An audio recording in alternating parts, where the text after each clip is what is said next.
Welcome to the Conjugate Nation podcast. Hello, everyone. Gentlemen, how are you two doing? Good. Great. All right, hitting it on the nose rather than the end. So, just some in-house stuff to cover off. Thing number one, it helps us, if you're finding this content valuable, to post questions, to comments on YouTube, to follow us on our YouTube or our Instagram accounts, and reach out if you need stuff. But otherwise, if you're enjoying it, share it with others, either on social media or the internet, or even in person, if you're to be so bold, and get the word out, because that's what kind of keeps us feeling like making these things happen is being heard and of value, and then it's worth setting the time aside for. Like, follow, subscribe. What else do they say? That's probably it, I guess. I don't know.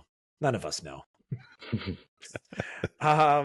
Today we're picking up where we left off. So we left off in the last episode talking a lot about our experiences with how we apply conjugate system to working with youth athletes. Now we're going to talk about how we apply the conjugate system to working with masters athletes, sort of starting around that 40s range and working up from there. When we're talking about masters athletes, let's kind of talk about the demographic we're looking at. We're looking at 40 and older, and we're looking at, when I say athletes, people who do train to compete, and people who train in the gym just to better themselves and take themselves as far as they can. So that is what we're going to really talk about today. And I want you to understand from the point of view of the conjugate system that the conjugate system has produced the oldest female world record holder of all time, the oldest male world record holder of all time. You also look at Louis, who hit his first elite powerlifting total, or Olympic lifting total at 13, powerlifting at 14, that he ended up hitting his last one, and I believe it was 68, somewhere right around there. So he's had more elite totals for longer than anybody in history. So this is where we're coming from, a basis of a background of knowledge and understanding of how we've done this, and that we've been very successful to this point working with masters athletes. So when you're working with masters athletes, there's two different types of athletes that you have. You have the athlete who's competed their whole life, and now they're in their masters divisions and they're competing. And you also have the athletes, they have never competed in sports. They've come out of their shell and they start training and realize, hey, I'm actually pretty good at this, and they want to compete as well. And there's we want to look at the psychological standpoint of both those athletes. So when you're looking at the athlete who has competed their whole life, it is not uncommon for them to have some bad thoughts, their thought processes that has been ingrained in them over the years, and stuff that is out of date, no longer used, or maybe just not the most efficient thought process that they could have. Sometimes there's some negative thought process that we can train out of the individual. So just because they were a good athlete doesn't mean there's things that we don't need to train out. They also tend to be a little more resilient, resistant to change. So we want to keep that in our thought process when we're a coach. We need to get the athlete to trust us and give them a reason to trust us and show them how they can evolve so that they can believe in the system that you're trying to bring to them. The great thing about the athletes who never competed before, who are newer to training and competing, the nice thing about those masters athletes is they tend to have less wear and tear on their body. They tend to listen to everything that you have to say. Nice thing is they're a little bit older, so they understand the value to listening to a coach, a mentor, someone who's been there and done that before them, so that they don't have to repeat mistakes, right? They don't have to reinvent the wheel. They just have to improve upon it, right? So, evaluate the type of masters competitor you have in front of you. Did they have experience before in competing? No. Where are they at? Are they someone who's willing to listen to everything you have to say? Are they someone that you have to show them and get them to trust you in what you're about to do? So I think those things are important. It also becomes important when you decide how you are going to coach and train that athlete. When I have someone who's been training for a long time, obviously we look at wear and tear on their body. What has that done to them? What has that psychologically done to the athlete? What has that physically done to the athlete? How can we overcome any of the negatives from either one of those? And we put that into the programming and make that athlete aware of those improvements in those areas as we are going along. So we like to test, retest. We put together a protocol. We spend an X amount of time, say 9 to 12 weeks, trying to fix an issue or try to get it out of the individual. And then we'll retest to see how well we've done and make adjustments accordingly. If we're knocking out of the park, cool. We chose correctly. If, say, it's a 70% of improvement that we thought, what do we feel caused the most improvement, eliminate the things that didn't improve anything, and switch them out to something new. We'll test, retest until we get it perfect. This teaches the athlete what they need to do to optimize themselves when they have issues. It gets them to trust the process, and definition of insanity, do the same thing over and over again, expect a different result. So a lot of times an older athlete comes to a new coach that they haven't had before because they're trying to go farther than they have, and what they currently have been doing is not working. Okay. So to show them that we test, retest is very valuable to them. It allows them to trust us, and it makes them happy saying, okay, here's where I need to be because what I was doing is no longer working. So I think it's a good place to start of what type of master's athlete do you have in front of you, and we can handle them accordingly on the psychological level, which will lead us to having a higher result in the physical components of training. What do you find are some of the bigger pieces you deal with as a difference with someone coming in who's like, even just as a competitor, like if someone's coming in as a competitor and they're just like interested in being, classic, like, in for the open. Mm-hmm. What are the things you find that you're like right away, or like elements and factors that you're thinking about as you start to like put together plans for them? For me, I'll tell you one thing that I look at is that I don't want to hear that you're getting older. I mean, I'm a coach. I already know your age. I can figure out that you get older as time goes on. I got that. And what I mean by that is pretty simple. If you keep telling yourself you're getting older, you're telling yourself that my performance should go down. You're telling me that your mobility should go down. You're telling me that you shouldn't be as happy and expect as much as you did before. The problem is if you come to work with me, I expect that I'm a different coach than what you had before, and I want to prove that to you. So I need an open mind, and I need you just to show up and say, I will do everything to the best of my ability, and I want you positive. I want you working on your stress levels at home, your sleep, your recovery, all the things that help highlight what I'm going to do with you. That's what I want to hear about.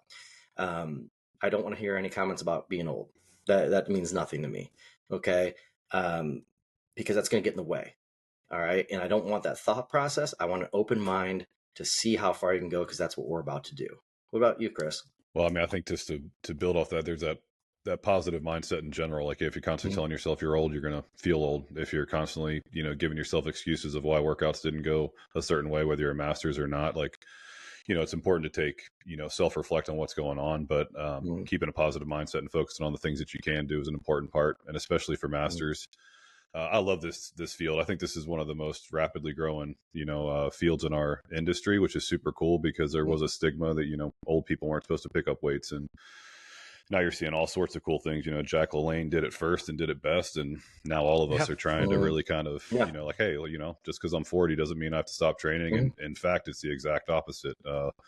Even people like Peter Attia, you see all the research he's doing with how important strength is for longevity, lean body mass, grip strength. And those are things that are now being pushed through the medical field, which is super cool. So love this, maybe because I am one too. But yeah, love this field of athletes. And I mean, in some ways you don't approach them a whole lot different than you approach regular people, right? It's like, okay, what have you done in the past? Maybe you're looking at, obviously I think injury history is pretty important. Lifestyle factors are obviously important because you need to know where they are. Are they, do they have a family with young kids that are, in sports nonstop? Those are going to be things that need to be considered, where like a 20-year-old doesn't have a lot of responsibilities and can spend, 4 or 5 hours in the gym and, not blink an eye. But other than that, I think I just start them off just like I would any other athlete. And then you're just evaluating and, testing, retesting, just like you said.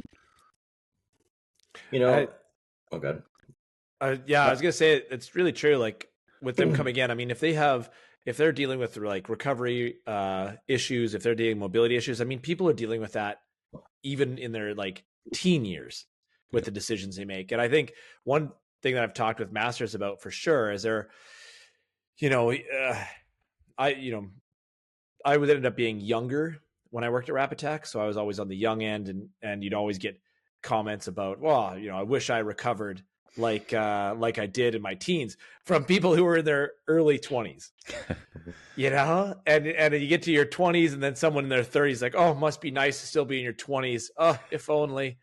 And no matter how old I get, there's always someone a bunch of years older who has it way, way harder. And it's funny because I think a lot of the like people who think along those lines should also maybe consider the thing they've got in that that makes a big difference. So, I mean, when you're young, yeah, your body's going to bounce back. It's going to recover quicker. You've got a lot going on that it's primed to grow. There's lots in the system that's kind of free.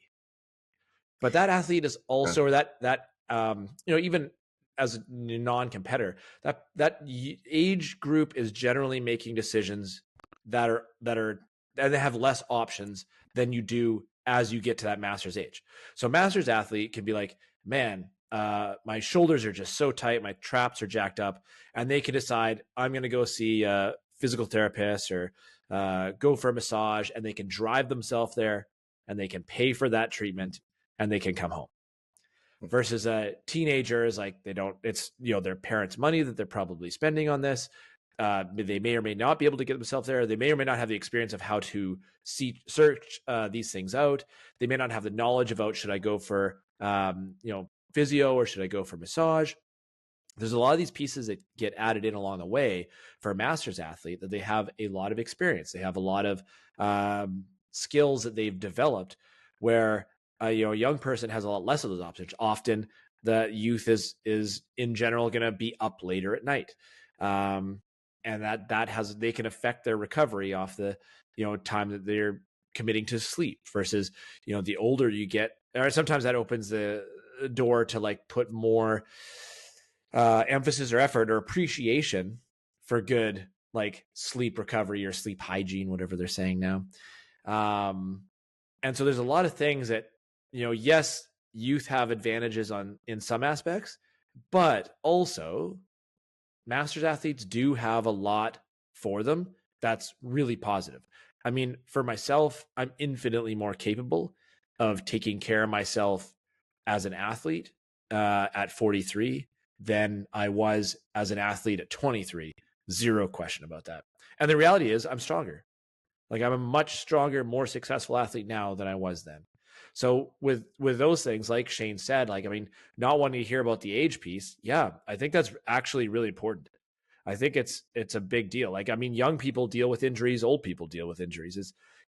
There's a little more vulnerability maybe with age, depending on how old, but these are things that people are dealing with. Like, everyone's dealing with stresses. It's like whether you're a parent and have kids or you're a youth trying to figure out the whole world. The world's a crazy place now. It would be very challenging to be a youth. I mean, I got a cell phone and like after grade 12, I had an email. Like, I was 20 before I had an email, I think. Never mind social media. My car insurance was $50 and gas was $21.9 a liter, which probably means nothing to you too. And so like, you think about now, like, insurance in Canada for a kid is like, I don't understand how they pay it even for their parents. Like, it's a lot harder to be a kid now than maybe ever. So to say that it's like so much easier to be young than it is to be old as an athlete, I mean, I'm not totally sure that's true. I think there's just different things there. But it is worth considering all aspects of it. Yeah, Jesse, here's the thing. The older athlete has experience. They know more about their body. They usually tend to be a little more disciplined. They have less distractions in other areas. They might have more going on in life, but things aren't as much of a distraction. When you're young, things can become a distraction. You learn how to weed that stuff out. You learn how to optimize your personal life so that you have less drama in your life and less psychological stress. But I think it is the way we frame, the way we look at what we're doing. And one thing I'd say about Louis Simmons is that when he was in his mid-60s, he did his last meet. And Louis, his whole career, people were like, oh, why don't you sign up and do the Masters division? He's like, I'm not here to be the strongest old man in the room. He goes, I'm here to compete head to head, win or lose. I'm giving my all. I'm trying to be strong, not strong for an old man. I want to be strong. Now, you look at him, Og Howden, yeah, strong old man. Is that guy making excuses? No, but I know he's stepping on stage as the world's strongest man at older age than anybody else in history. And you don't hear him saying, well, what if I was younger? You don't hear that. People who will compete at a high level, you won't hear that. You might hear him say, God, man, I wish I was younger because I'd love to have more time at this. That might be different. You might hear that, and I'm okay with that because that's just simply saying, God, I love training. I love competing. God, I wish I had more time to do this. But I don't want to hear about age for the simple fact that people that I've ever known that's been the most successful, the ones who are legends, right? This doesn't concern them. It's a competition. It's win-lose. That's all it is. And your competitions, like I always say, world records are borrowed. They're not owned. Every competition, don't fool yourself. Yeah, you want to be number one. You want to beat everybody. But it's your own personal record. You are competing against yourself because every world record will be beat at some point. That's just how it goes. So if you understand, you just have to beat the former self, your former self. That's evolution in yourself, okay? But start with the way you talk to yourself, the way you talk to others, and that makes a massive difference. Louis never put age against what he was doing competing. And when you look at his numbers in his 60s, there's less than 1% of the male population in the world that weighs what he does that could lift the weight he was lifting. So who cares what the age was when he's lifting that well? You look at the top, this is one of the great things about CrossFit. They give a platform that masters competitors can go in front of a massive crowd.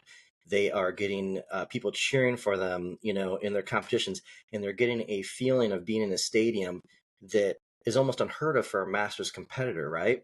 So you're getting this feeling and feedback that is that of like a world-class athlete who's in their peak and their prime, but you're going to do this as a masters competitor. And I think that that is going to pay dividends long down the road in a lot of different sports for masters athletes. And what you're seeing is, let's take the top 3 masters competitors in each division in CrossFit Games and show me what the average 20-year-old can do against them. So if you think the average 20-year-old can't beat them, then I don't really want to hear about age now, do I? Yep. I remember watching when I worked the games in 2015, I think it was the 55 plus masters men did a 1RM thruster, and one of the guys hit 255, and I was like, oh man. And that's 8 years ago. And it's like, yeah, there's and it's only getting better. I mean, I think as we move into this next like 10, 20, 30 years or more, that we're going to start to see a larger disparity between like sickness, wellness, health, and performance. And I think we're going to see more extremes on both ends. Like I think we're going to see an age demographic and generation that is maybe as unhealthy as we've ever seen, but then also at the exact same time seeing a group of age demographic athletes who are producing results that have never been seen before at ages that you would never ever guess. The 70s, 80s. You're getting more of those videos popping up on social media now of someone deadlifting like 400 or 500 pounds in their 70s or 80s, and versus I feel like that just was non-existent even 10 years ago. And I think that's going to be more and more prevalent as you watch a lot of these great performers age up. And then also just the knowledge and the coaching and the gyms that are out there now are going to produce higher and higher results for those who are interested in that. And it's really going to come down to the person to stay diligent and responsible. Jesse, we're already living in that age, right? Like, I mean, I'm seeing masters competitors do more than we ever have. I'm seeing people in worse shape. The general population is the worst shape it's ever been throughout the history of how many thousands of years of humans, and this clearly has to be in the worst shape that people are in, right? So we already seen that, but like what you're saying is like it's going to evolve even drastically fast. I think over the next 50 years will be a vast separation in unhealthy and extremely healthy, and high output, high capability will be massive. At the end of last episode, I started talking about some of the things that we have to do in training physically to help our masters athletes. Like obviously, like, the increase in volume to maintain or increase output and capabilities is going to happen. So therefore, we have to identify what weaknesses the athlete have. Do we have to optimize their leverage for their new sport, especially for those masters competitors that did sports before, and athletes that people haven't competed before. We have to optimize their build, their structure for their sport. We have to increase volume with lower wear and tear movement. These are all things, obviously, that, we talked about at the end of the last segment. But Chris, how do you guys, what are some of the things you do to address the issues with masters athletes physically in your training to help get them where they want to be, where they need to be? Yeah, man. So like past is a big deal. So with Carlene, Mm, her volume's still very high. She's been mm, doing CrossFit at a high level for, over a decade. mm, I would say that I'm more um, mindful about exactly what we're attacking. So I wouldn't say like with CrossFit, you got to be careful, like, with, volume of endurance versus mm, CrossFit workouts versus gymnastics versus strength training. Like mm, if you're, when you're, I feel like when they're a little bit younger, you got a little more leeway of like being able to, prescribe a little bit more. Where with Carlene, we're going to be very specific. I mean, she's filled a lot of her holes, like the gaps in her mm, CrossFit. So like strength is the big one. And I think to your point earlier, as you guys were talking, like, she's hit all-time PRs in her back squat and in her shoulder press in the past 3 months. And that's, she's in the 40 to 44 bracket. So even doing all the strength training leading into, she's still hitting PRs. And I just hit a sumo deadlift PR on Monday at Fort. So I think it's important for people to understand that just because you're getting So is older there a doesn't mean number you can't attached get to that? 515. So it's 475 with you guys at the conjugate Yeah, course. And then dude, Nice. 515 on. and 475 to huge. 515 in 1 year. Yeah, that was the Mhm. last time I tested it. Yeah, it was great. Yeah. So And you cool got to a see. pretty big jump. You get a pretty big jump at the seminar, didn't you? I thought you had a So pretty good jump at sumo's been a PR. big weakness for me. Like Yeah. my sumo is almost 70 or 30% less than my conventional. So like almost Okay. everything I've been doing has been wide stance, box squats, a Mm. ton of sumo positions, and it's obviously paid off. And hips are feeling bigger and better and stronger for sure. So, Whereas I Chris, got going back. What's that? so I was going to say, when we talk about Carlene, I just have a question about that. Um, when I'm looking at someone like Carlene, my thought process is she's already a games competitor. She knows how to do CrossFit WODs. So at this point, put couplets, simple WODs together that aren't, they're a lower chance of injury. Because a lot of times when you put multiple movements together, people can kind of get sloppy and have some issues and break position. But it kind of seems, my thought has always been with Masters competitor, it's like time to increase maybe like calories on calorie stuff like the ski ergs, the rowers, bikes, stuff that's easy on their body, increase the strength training, volume, stuff like that, not necessarily more wads, you Yeah. know as they get older. That tends to be how I think about it. Not throw crazier and more wild wads and now they're doing 5 wads a day and 6 wads. No, like to me it's like the same or even a little bit less of the Totally. wads and more of the movements that are low wear and tear. But I didn't know like if you how you guys approach that. Yeah, generally it's 1 watt a day. As the Mm-hmm. opens get a little bit closer and as you start to get into season, Mm-hmm. maybe we're throwing in some of those shorter 7-minute AMRAPs on like some specific skills. Okay. But generally, yeah, like we're if it's regular training, we're just going to hit one really hard that day, and then we're going to work on you know either it's a strength day, we're going to work on some strength stuff, maybe with some endurance aerobic capacity stuff, and then some days it's gymnastics practice, and a lot of that's for quality, and maybe we'll do like a little bit of a like metcon, but really not for intensity as much as it is just getting used to different prescriptions as far as like how you uh combine certain movements, just so that she's constantly getting a feel for those, so it's not Mm-hmm. new when she gets there. But as far as like the wad goes, it's like this is the one where you lay it out. And Mm-hmm. I mean, to me, that's why I know there's a big training push for like a lot of these multiple wads a day, and even for the younger population I think it's problematic. To me, I kind of related to the Bulgarian method versus the Russians, which is what we're kind of doing anyway, right? The conjugate was more from a Russian development standpoint, where the Mm-hmm. Bulgarians were, hey, we're going to find the genetic freaks that can withstand all of this volume, and you guys can correct me if I'm wrong here, and build on it. But to me, that's kind of what I see with a lot of this. It's either done that way or it's just done where people aren't, they're having to do so many things at intensity that they just get drowned out with volume, that they don't know how to put their foot in the gas. And that's a big problem for CrossFit. Another issue that we have is you got to take a look at your athlete, and during the timeline of working with the athlete, there's a lot of things can change. So I had a world record holder that spent 14 years breaking world records. Okay, and at the beginning of the career, I could increase the volume over what I would normally do with my other power lifters per strength, um, because they were making gains so quick and recovering so quick. Once their numbers started getting really high, I had to revert back to what I was doing with my other lifters. And then a few years later, their work capacity came up, and then I could switch back to what we were doing before and cause their numbers to go back up again. But then when, that was a lightweight lifter. Heavyweight lifters require so much more time to recover. So when you're looking at a games competitor, you can have a masters competitor that's a strong, physically strong masters competitor. Strength is their key. Maybe endurance is their enemy. And then you have another masters competitor who strength is their weakness and endurance is their jam. And you might find that the volume of training is different on the two because of the type of strengths they have.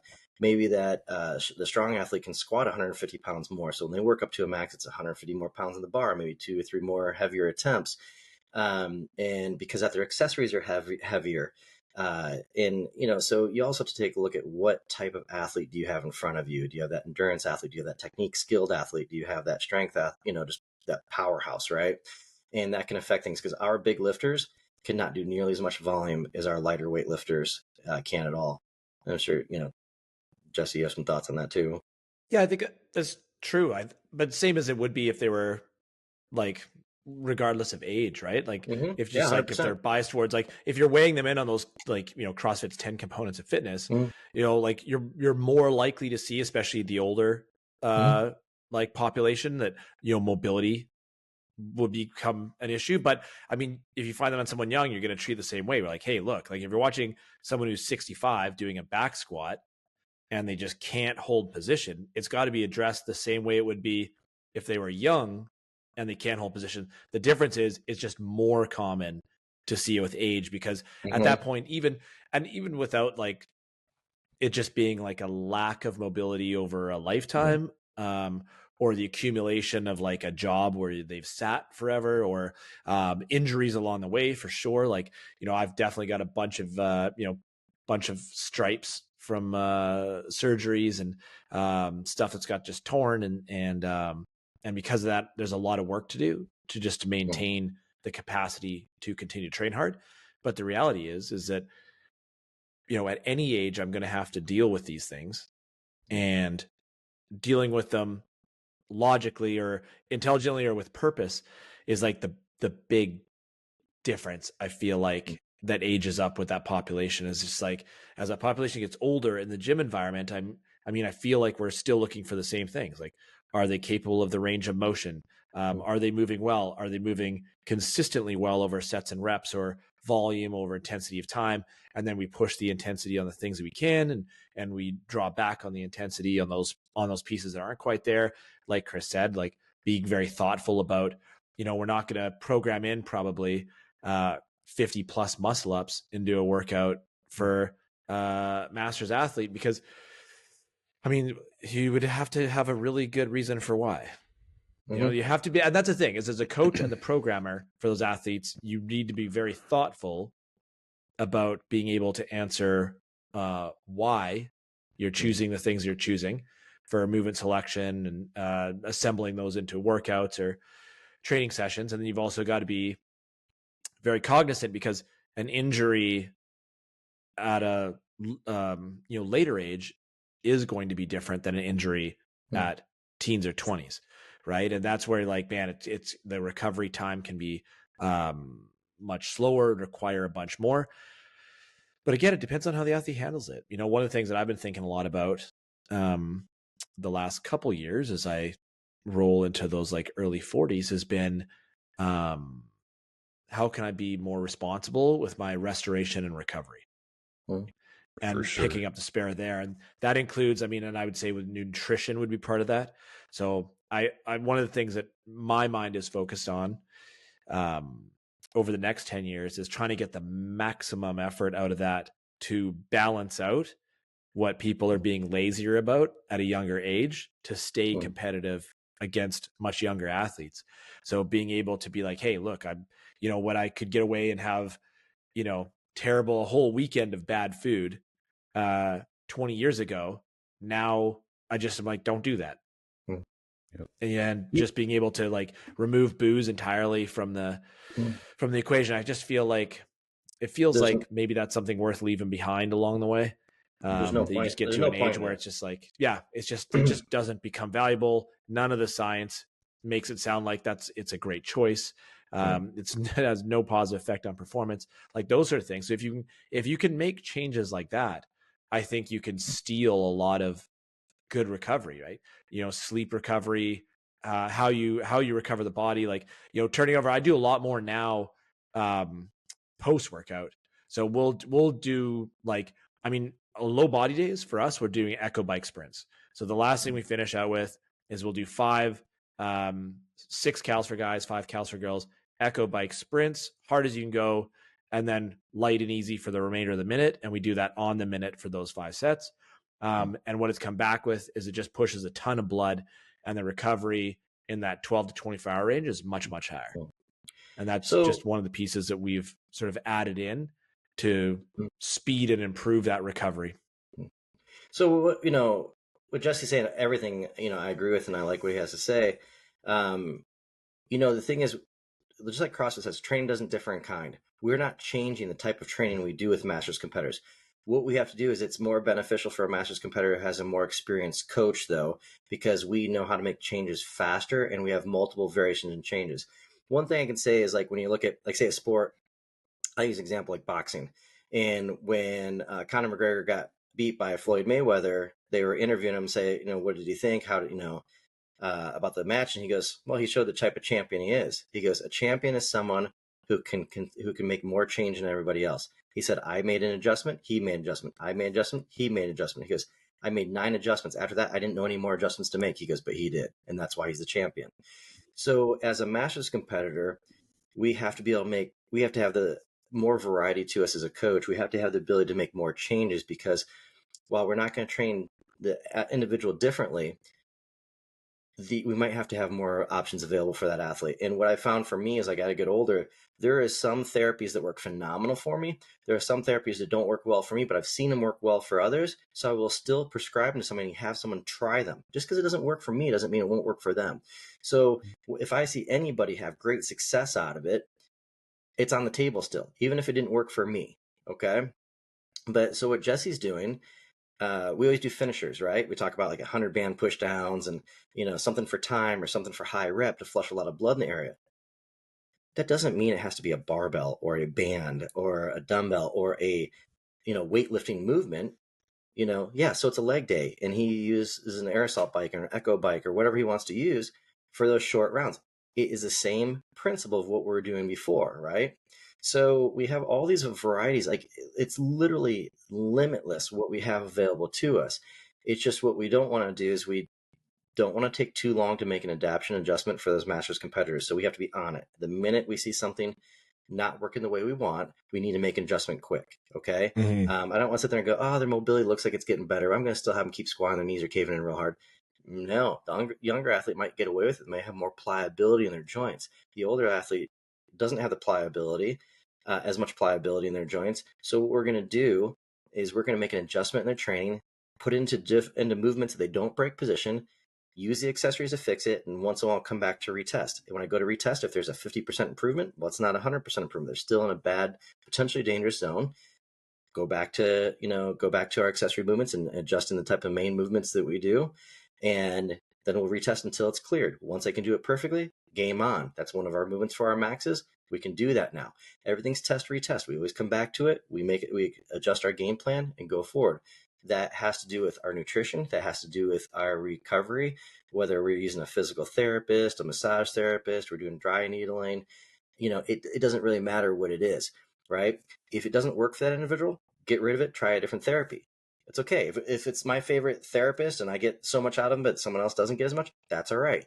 And understand, just because you have a physical therapist or a massage therapist who's done wonders for you, your new injury might be in a body part that's not where they're optimal. If you show me a physical therapist or a massage therapist who has worked their 20 years of their career with hockey players, I'm going to show you someone who can work on hips like nobody's business. So if I have a hip issue, I'm going to the PT or the massage therapist who works on hockey players, right? If I have a shoulder issue, not hard to think the massage therapist who's worked on pro pitchers in the major leagues for 20 years is probably really good at shoulders. the best thing to do really is find out whatever they injured their whole life in the sport. And that's probably what they're really good at, because they're trying to figure out how to fix a problem they had, right? But just because someone's great doesn't mean they're being disrespectful by going to a different massage therapist.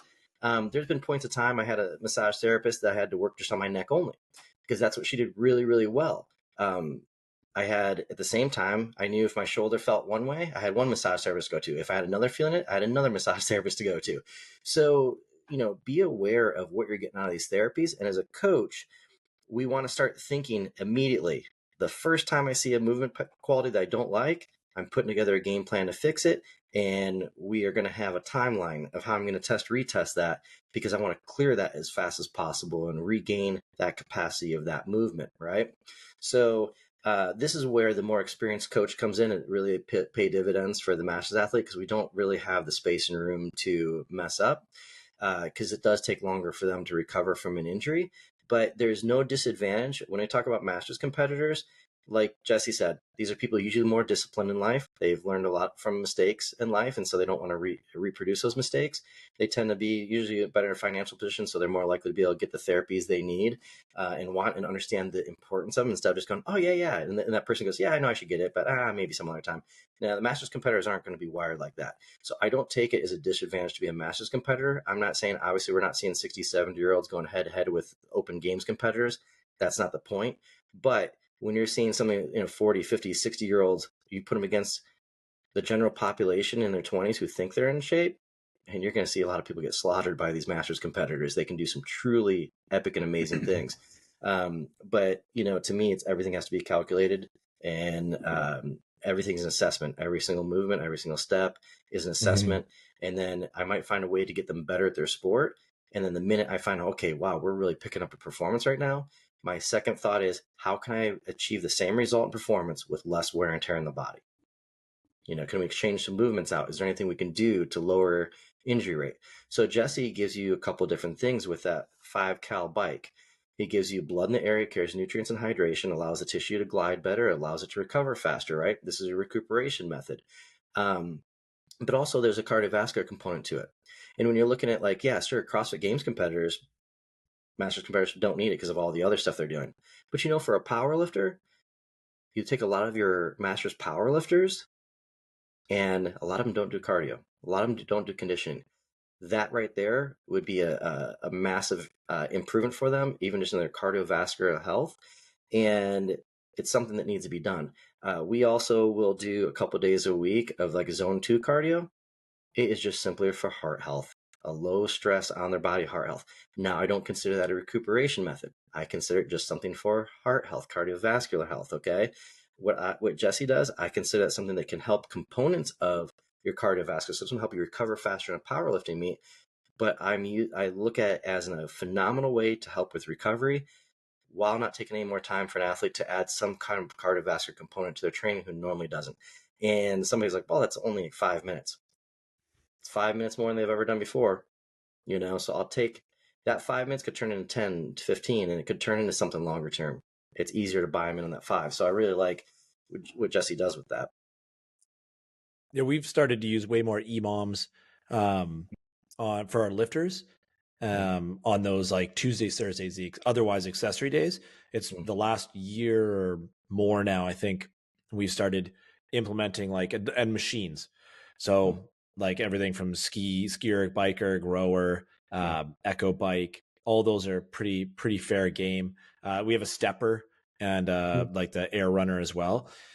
And all those are just a great way, just to improve that general health. Even if if your sport is lifting and being as strong as possible, that adding those components in definitely has a positive effect. I mean, we got one of our guys, we just had our first guy lift over 700 a couple days ago, and Congrats, he's 300 plus, and he's still putting the EMOM work in. I mean, Corey, who's 5'6" and 285. He's on the Echo bike twice a week doing those recovery pieces on dynamic upper and lower, and then the two of us do the machine work on Tuesdays and Thursdays as well. I just pictured him riding a little trike 3-wheel bike with a trailer behind him, pulling a diesel truck up a mountain to go take. It's like a grizzly bear on a tricycle. Yeah, right. It's great. What did he get the other day? He comfortably pulls 3,000 plus cals an hour on the ski erg. Mm-hmm. And just comfortable, just slow, heavy strokes, and just 3,000. The flywheel makes a different sound at that level, and that speed and cadence. Like there are games athletes that obviously for sure can get there, but probably not with that low of a cadence. That's awesome. But yeah, I think that's definitely the case. Like and this is where, I mean, if for a CrossFitter or a sport athlete, regardless of what they're up to, this is where I think conjugate shines massively, right? Because if whether you've got a ultra distance runner in their late 40s or a CrossFitter at sort of like any age, is that exactly what both of you have said, is that when we talk about like, how do we continue to, can we increase volume? And you're like, yes, you can increase volume with time, but how do we do that?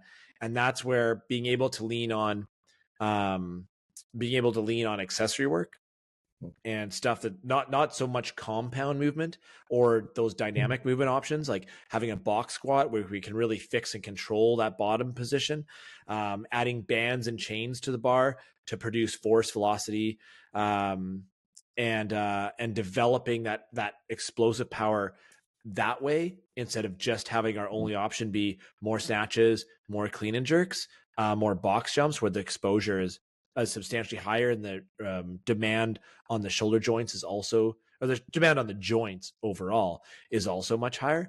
Like these things are great. I mean, options and alternates to running, like sled pull and the machines, are really fantastic and way lower impact. Like there's just so many more options when you expand into that world and are willing to consider the things outside of your sports specific training as to what can continue to build that broad, stable foundation and sort of move the needle, you know?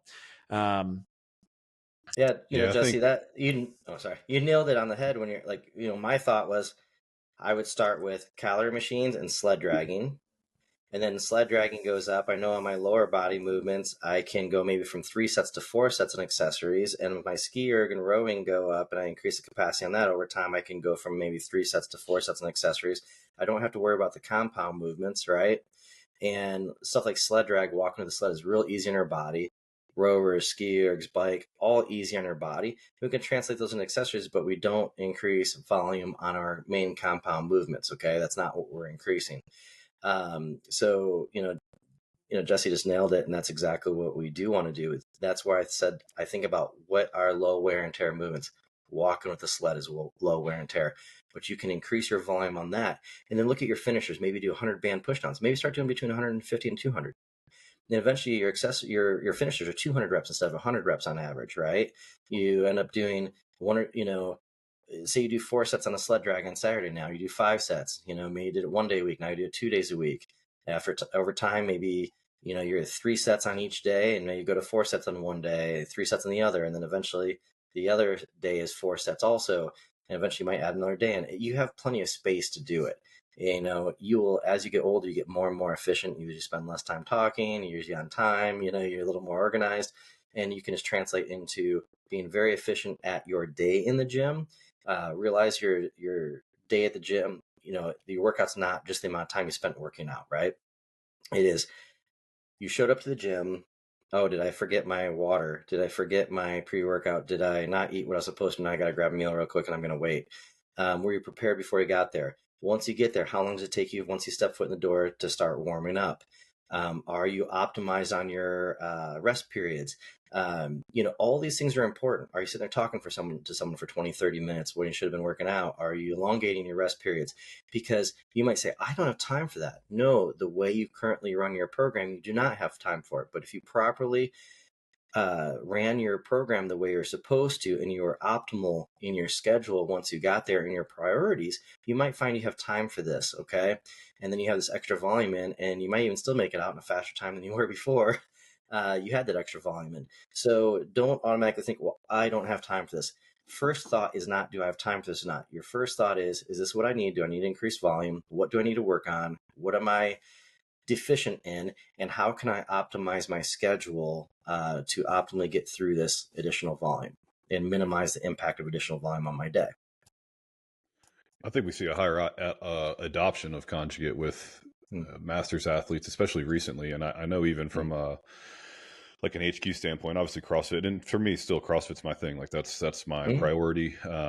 But generally, I get in 2 heavy days a week, and if I don't, then I'm going to get in some sort of accessory work, and just depending on how my body's feeling at times, like I might modulate it even a little bit different. And some of we've talked about before, and I think Jesse, what you were just getting to is some of the things with CrossFit is that there is a repetitive pattern overload in specific positions. Like you're always squatting in the same positions, whether it's wall balls, thrusters, front squats, back squats, air squats. Your feet are in the same position, same motor patterns. And it can be hard, especially inside of a class setting where it's like, oh, we're going to change these stance positions. We still do it. Like Adam's been doing it at Fort, which has been awesome. And it's been a great opportunity to be able to have conversations with people about, why the sumo stance, which we did on Monday as a team. Then we did specialty bars on Wednesday for the bench. And it was just nice to be able to have conversations about why variance is important. And some of that is wear and tear. And as you become a master's athlete, especially one that's, maybe, I've had somewhat of a competitive history. So like I can still go pretty hard at certain workouts where, I feel like I only got 1 or 2 of those a week. And sometimes if I get those a little bit hard, like it's nice to be able to go over, hit some conjugate stuff where I'm working on weaknesses. Like I just said, like I'm going to do some wide stance box squats. I'm going to do some GHRs, just some things that I know are going to help my body as a whole recover and not contribute to more of the pattern overload that I'm going to see inside of my CrossFit program. So, and I've seen that with some people that I've worked with recently where they have fun. First, it's variance, right? So that psychological component we've talked about where you're giving them new exercises. So they're enjoying that, but then they start to see the benefit, not only from a performance standpoint, but then also just how you feel overall as a lifter or as a CrossFitter, and you feel stronger and your joints don't ache as much. That I see the adoption so much quicker now because of those reasons. Not even just performance based. Sometimes like, dude, my body just feels so much better when I'm hitting these extra little pieces consistently, and maybe that's backing off CrossFit sometimes and putting those components in so that I can be healthier for the following week to be able to get after the workouts that I want to.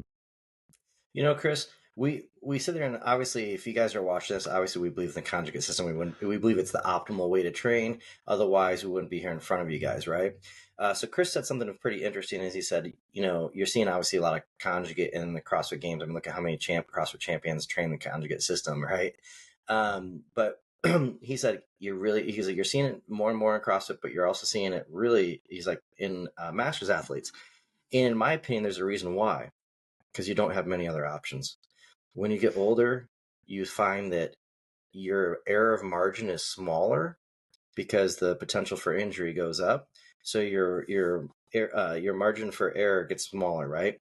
This will eventually lead people to what the optimal system is, because that's the only way they're going to survive, right?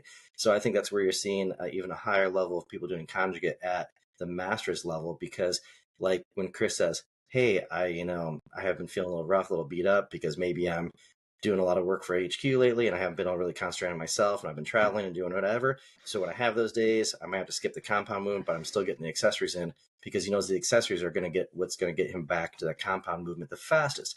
Chris learned that as he's getting older, and he's a better and better coach every year. And so he's learned what works for him. And that's why you see masters competitors doing it. But because masters competitors doing it, sometimes younger people are like, well, I'm not going to do that. That's for older. No, they have no choice. But if that's what's giving them better longevity than everybody else, don't you want the same? Instead of being 34 years old and you hit your last world championship, maybe you could win your last world championship. Maybe you can be 40 when you win your last world championship, or 41, right? So, we can't put in our thought a preconceived idea of what age is the limit. Eventually, that will be known over time. But like I said, the oldest world record holders in powerlifting, male and female, are 48 years old. And I believe that you could go into like 51 to 52 to be the oldest world record holders of all time.